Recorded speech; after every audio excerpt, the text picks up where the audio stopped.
Assalamualaikum warahmatullahi wabarakatuh. Salam dan bahagia. Halo Bapak Ibu semua, bertemu lagi pada mata kuliah Psikologi Pendidikan dan Perkembangan. Pada pertemuan 14 ini, tema yang akan kita bahas yaitu terkait dengan tahapan perkembangan masa anak-anak awal dan masa anak-anak akhir. Sebelum kita membahas pada tema tersebut, kita mengingat kembali bahwa pada pertemuan sebelumnya kita telah membahas tentang tahapan perkembangan anak di masa pranatal dan neonatal. Pada pembahasan tersebut dapat kita simpulkan bahwa perkembangan anak dimulai sejak jauh seseorang itu mencari pasangan. Karena dalam mencari pasangan itulah sebetulnya kita sedang mencari kualitas dari calon anak ini pada tahap pranatal tersebut. Setelah mencari calon, kemudian anak pada masuk tahap pranatal, yaitu dalam kandungan ibu, apa yang dibawa oleh pasangan tersebut berpengaruh pada perkembangan anak, khususnya dari bawaan si ayah dan si ibu. Kemudian pada tahap pranatal, kemarin dapat kita simpulkan bahwa beberapa aspek atau faktor yang mempengaruhi antara lain yaitu gizi, psikologis dari orang tua, lingkungan, sampai kepada obat-obatan yang dikonsumsi oleh ibu hamil itu akan mempengaruhi perkembangan pada masa pranatal dan juga berdampak pada masa neonatal. Nah, pada pertemuan kali ini kita akan lebih lanjut membahas tentang tahapan perkembangan anak setelah neonatal, yaitu perkembangan anak awal dan masa anak-anak akhir. Perkembangan anak awal ini yaitu masa dimulainya setelah masa bayi, yang mana pada masa bayi tersebut berada pada tahap serba ketergantungan. Nah, tahap perkembangan masa anak-anak awal ini dimulai sejak anak umur 2 sampai 6 tahun. Beberapa istilah yang digunakan pada tahap perkembangan anak awal ini antara lain yang pertama yaitu istilah yang biasanya diberikan oleh orang tua, yaitu disebut dengan istilah problem age atau troublesome age. Kenapa pada tahap ini disampaikan atau disebut sebagai trouble age?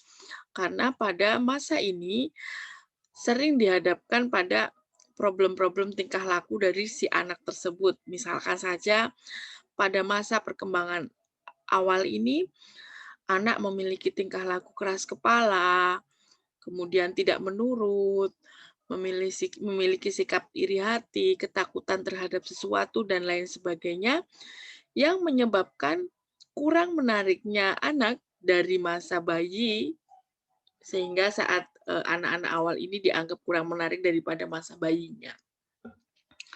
Kemudian istilah lainnya, yaitu pada perkembangan masa anak-anak awal ini disebut dengan periode prasekolah. Biasanya ini julukan yang diberikan oleh pendidik atau guru.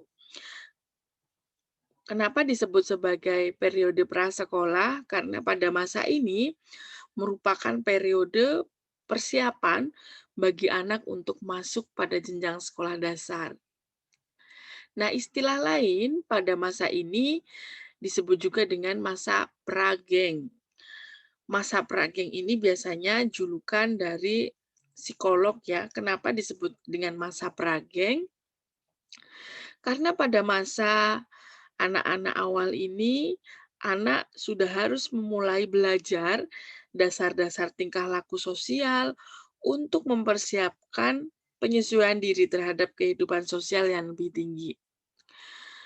Kemudian, pada masa anak-anak awal ini juga disebut dengan periode eksplorasi, karena disebut disebut dengan periode eksplorasi karena pada perkembangan ini, perkembangan yang paling utama pada anak adalah penguasaan dan mengontrol diri terhadap lingkungannya.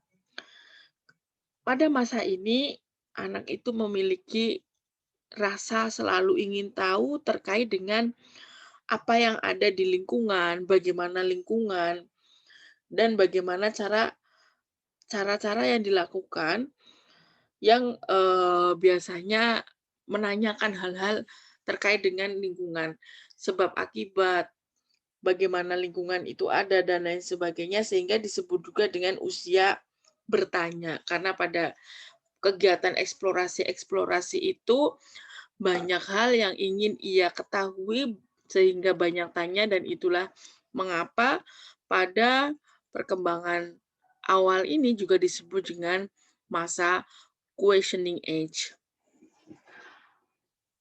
Beberapa psikolog juga menyampaikan bahwa pada perkembangan masa anak-anak awal ini disebut juga dengan masa usia emas. Mengapa disebut masa usia emas? Karena pada masa ini anak tumbuh secara cepat, baik dari seluruh aspek, baik dari aspek fisik, aspek kognitif, aspek sosial, dan aspek intelektual. Pada perkembangan anak awal ini dibagi menjadi dua, yaitu perkembangan fisik dan perkembangan kognitif. Pada perkembangan fisik dapat dilihat bahwa eh, anak pada masa umur 2 sampai 6 tahun itu memiliki perubahan tubuh yang lebih besar, yang mana pada umumnya anak usia awal ini bertambah tinggi 6,25 cm setiap tahunnya dan bertambah berat badan 2,5 sampai 3,5 kg setiap tahunnya. Meskipun jika dilihat dari pertambahan perkembangan fisik, perkembangan pada anak usia awal ini tidak secepat pada tahap neonatal, tetapi memiliki pertumbuhan yang lebih besar dibanding dengan perkembangan perkembangan fisik setelah tahap ini. Kemudian pada perkembangan kognitif sendiri dibagi menjadi 4, yaitu perkembangan motorik, perkembangan bahasa, perkembangan permainan, dan perkembangan ingatan. Perkembangan motorik sendiri dibagi menjadi 2, yaitu perkembangan motorik kasar dan perkembangan motorik halus. Perkembangan motorik kasar merupakan perkembangan jasmani yang berupa koordinasi gerak tubuh. Misalkan saja di umur 2 sampai 6 tahun dapat kita lihat dia sudah bisa berlari, sudah bisa berjalan dengan baik. Itulah perkembangan motorik kasar pada anak. Sedangkan perkembangan motorik halus dapat kita lihat pada kemampuannya dalam meletakkan benda, menggenggam benda, menyusun benda, dan lain sebagainya. Pada perkembangan bahasa, anak pada usia masa anak-anak awal ini, mereka cenderung meniru perkataan orang yang ada di sekitarnya, meskipun cara menirunya dengan bahasa yang mudah dipahami oleh si anak tersebut. Sehingga dapat kita ambil kesimpulan bahwa kita harus berhati-hati dalam menggunakan bahasa di depan anak di usia umur 2 sampai 6 tahun, karena apa yang kita sampaikan cenderung ia tiru dalam kehidupan sehari-hari. Kemudian tahapan selanjutnya yaitu perkembangan pada permainan. Permainan merupakan sarana penting yang dapat digunakan oleh kita kepada anak-anak pada masa awal ini untuk mensosialisasikan bagaimana lingkungan sekitar mereka. Mensosialisasikan individu satu dengan individu lain, bagaimana mereka bekerja sama, bagaimana mereka berkomunikasi, itu dapat digunakan dengan alat bantu permainan ini.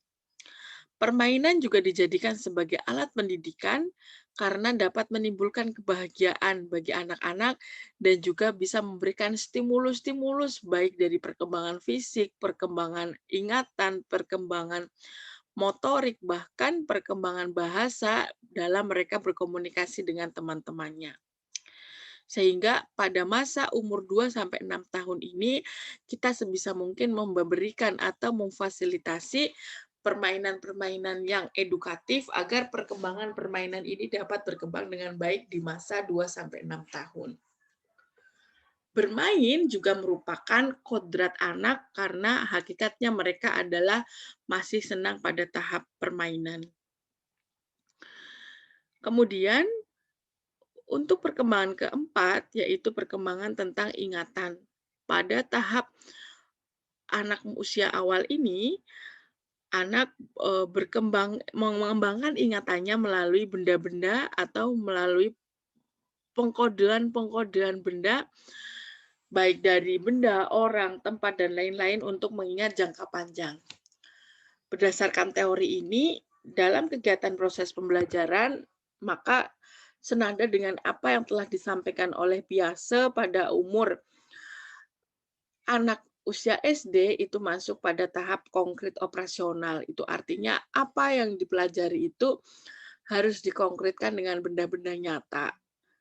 Kenapa? Hal ini selaras dengan perkembangan ingatan ini karena benda-benda nyata ini dapat dijadikan sebagai kode untuk mengingatkan suatu materi, untuk mengingatkan suatu pengetahuan agar apa yang dipelajari itu bisa diingat dengan jangka panjang.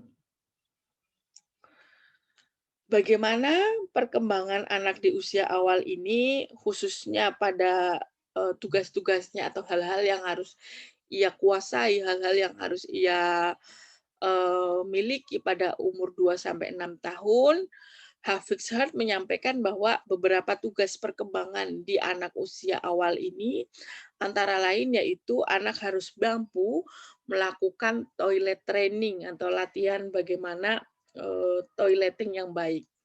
Bahkan Hafiz Hart menyampaikan bahwa toilet training is the first moral training that child received. The stem of the first moral training that child later character. Yang berarti bahwa Hafiz Hart menyampaikan di umur 2 sampai 6 tahun kita harus mengajarkan anak tentang toilet training.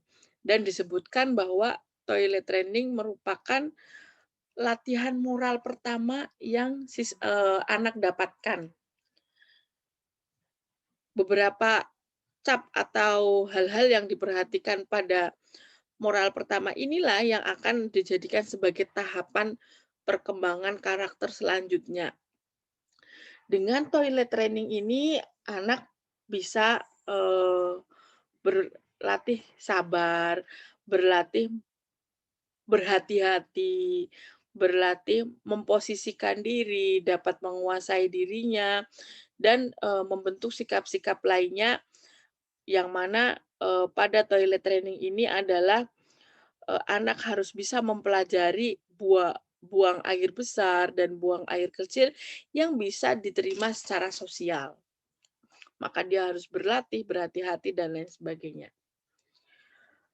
Kemudian tugas perkembangan lainnya pada umur 2-6 tahun, anak sudah harus belajar membedakan jenis kelamin, kemudian tugas-tugas, apa bedanya laki-laki dan perempuan, itu dia sudah bisa memahami perbedaan jenis kelamin dan bagaimana dia berhati-hati antar lawan jenis sudah sedikit diajarkan. Misalkan bagaimana berperilaku kepada lawan jenis dan lain sebagainya. Hafiz juga menyampaikan bahwa tugas perkembangan di umur 2-6 tahun, mereka sudah harus belajar mencapai stabilitas fisiologis, yaitu belajar menjaga keseimbangan terhadap perubahan. Misalkan bagaimana dia harus menyesuaikan diri dengan lingkungan baru, dengan orang baru, menyesuaikan diri dengan orang lain yang ada di lingkungan di luar rumah, dan lain sebagainya.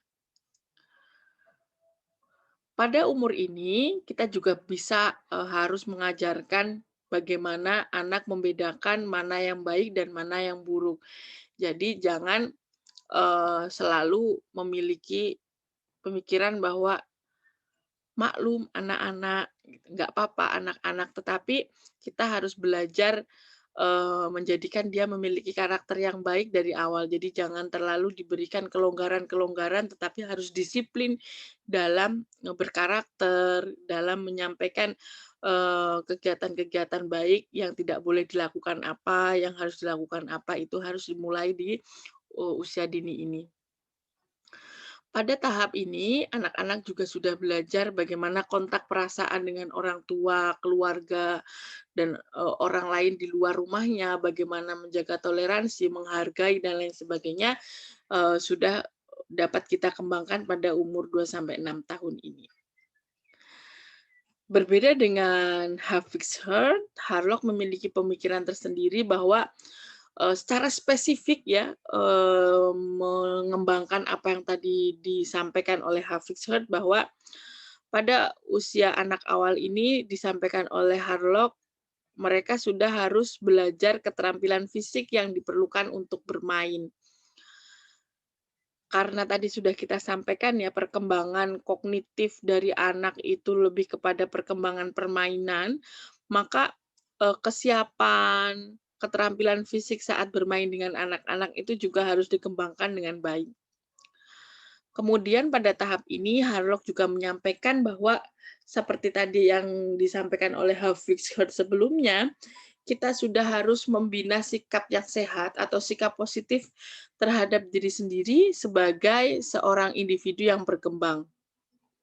Seperti kesadaran tentang harga diri, kemampuan diri, dan hal-hal positif lainnya sudah perlu kita tanamkan di umur 2 sampai 6 tahun ini. Kemudian sama seperti tadi yang disampaikan oleh Hafiz-Herd bahwa di umur ini anak sudah belajar bergaul dengan teman sebaya sesuai dengan etika moral yang berkembang. Tadi di Hafiz-Herd disampaikan sudah bisa harus membedakan mana laki-laki, bagaimana perempuan, dan pada tahap ini ditambahkan di poin 4 bahwa mereka sudah bisa memainkan peran sesuai dengan jenis kelaminnya. Mereka juga harus bisa mengembangkan dasar-dasar keterampilan membaca, menulis, dan menghitung, tetapi lebih kepada aspek dasar. Sudah siap ya, sudah siap calistung, yang mana sudah masuk pada tahap masa taman kanak-kanak. Kemudian mereka juga sudah memiliki tugas ya, mengembangkan konsep-konsep yang diperlukan dalam kehidupan sehari-hari, misalkan bagaimana bekerja sama di rumah, membantu orang tua, kemudian bagaimana membersihkan lingkungan, dan lain sebagainya. Tugas lainnya dari perkembangan umur 2 sampai 6 tahun, yaitu tentang mengembangkan sikap objektif, baik positif dan negatif terhadap kelompok dan masyarakat. Sehingga misalkan ada suatu fenomena, ada suatu kegiatan, nah kita menanyakan itu baik enggak, harus dilakukan enggak, bagaimana kita seharusnya, mereka sudah bisa diberikan stimulus-stimulus tentang sikap objektif. Kemudian mereka juga harus bisa belajar mencapai kemerdekaan atau kebebasan pribadi sehingga dapat menjadi diri sendiri, mandiri, dan bertanggung jawab. Mereka sudah bisa disuruh memilih, maka kita bisa memberikan kegiatan-kegiatan pendidikan yang berbasis demokratis. Kamu inginnya apa? Pengen belajar apa? Maka kita turuti agar mereka menjadi pribadi-pribadi yang memerdekakan dan bisa memiliki jati diri sendiri.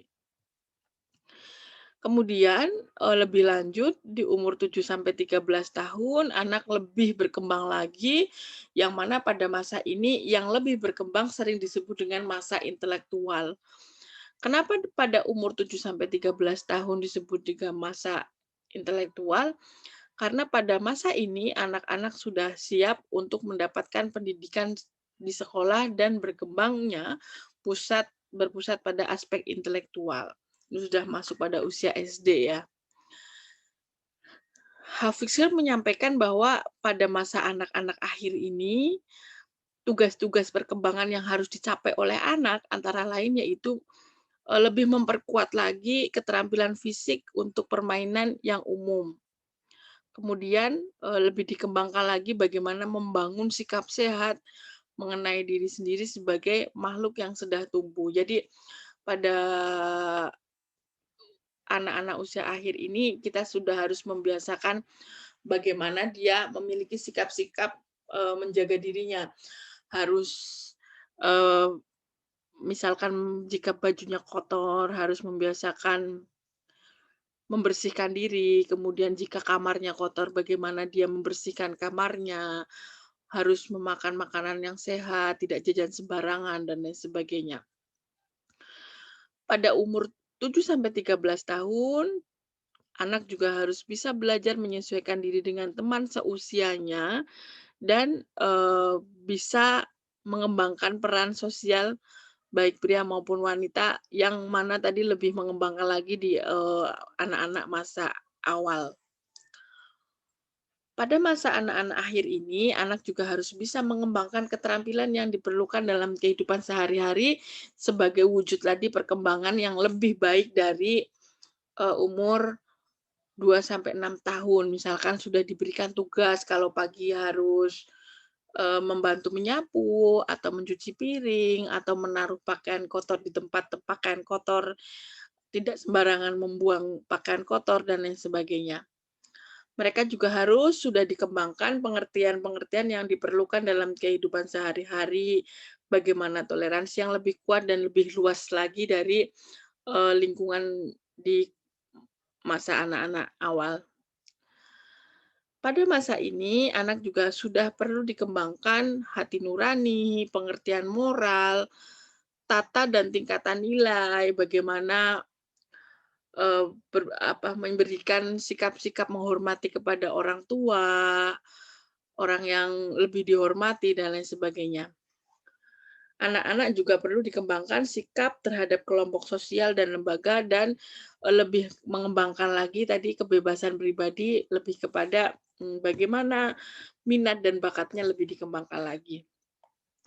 Nah, berdasarkan teori yang sudah kita kupas tadi tentang tahapan perkembangan anak awal dan tahapan perkembangan anak akhir, maka dapat kita simpulkan bahwa, dalam mendidik anak, kita tidak bisa melupakan aspek fisik, intelektual, dan moral. Karena pada aspek fisik ini sangat penting, khususnya dalam mengembangkan, kesehatan secara fisik anak.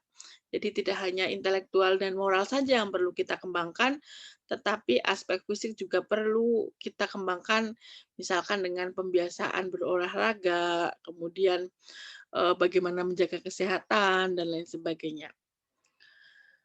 Karena sesuai dengan teori tadi adalah perkembangan permainan sangat dibutuhkan pada, masa anak awal dan masa perkembangan anak akhir ini, maka sebagai orang tua dan pendidik kita harus memfasilitasi anak dengan permainan-permainan yang edukatif, baik, untuk mengembangkan fisik, intelektual, maupun moral.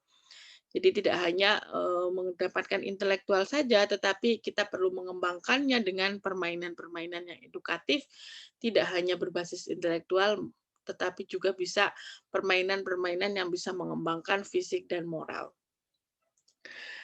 Seperti yang telah kita kupas sebelumnya juga, bahwa pada perkembangan ini mereka memiliki perkembangan bahasa yang, lebih mengikuti apa yang disampaikan oleh lingkungan sekitar, maka kita sebagai pendidik dan orang tua harus memberikan tauladan ingar sosung tulodo dalam bahasa yang baik. Bagaimana anak itu akan dikembangkan, misalkan, lebih kepada penggunaan bahasa Jawa dengan yang baik, maka unggah-ungguh bahasa Jawanya juga perlu disampaikan dengan baik. Kemudian, sesuai dengan perkembangan ingatan tadi pada masa anak awal, karena mereka lebih kepada, eee, pada perkembangan konkret operasional, maka saat kita menyampaikan hal-hal tertentu, kita perlu konkretkan dengan, benda nyata agar apa yang kita sampaikan itu dapat menjadi ingatan jangka panjang. Kemudian, pada masa ini, sebagai pendidik maupun orang tua, kita harus membiasakan kerjasama yang baik. Misalkan dalam lingkup, rumah, bagaimana mereka membiasakan saling membantu, kemudian kita memiliki komunikasi yang baik antar, anggota keluarga agar anak mudah menyesuaikan diri dengan lingkungan lainnya. di luar lingkungan keluarga. Kemudian pada tahap ini kita juga sebisa mungkin harus memberikan pengalaman yang menyenangkan, karena pengalaman yang menyenangkan ini akan menumbuhkan sikap percaya diri anak. Sebaliknya, jika anak memiliki pengalaman yang tidak menyenangkan, maka akan menumbuhkan rasa curiga pada anak. Nah, selanjutnya mari kita diskusikan menurut Bapak Ibu gagasan-gagasan yang diberikan Bapak Ibu agar tahapan perkembangan anak usia awal dan perkembangan anak usia akhir ini berkembang dengan baik, yaitu tadi ya umur 2 sampai 6 tahun dan umur 7 sampai 13 tahun, yaitu masa usia SD dan taman kanak-kanak. Aspek apa saja yang perlu kita perhatikan agar mereka berkembang dengan baik, baik kita sebagai orang tua maupun pendidik. Silahkan gagasan Bapak Ibu nanti disampaikan di forum diskusi sebagai pengganti perkuliahan kita pada pertemuan ke-14 ini. Sekian pemaparan dari kami. Terima kasih. Mari kita lanjutkan dengan diskusi. Sukses untuk kita semua. Semoga Bapak Ibu selalu diberi kesehatan. Sampai jumpa di pertemuan selanjutnya. Wassalamualaikum.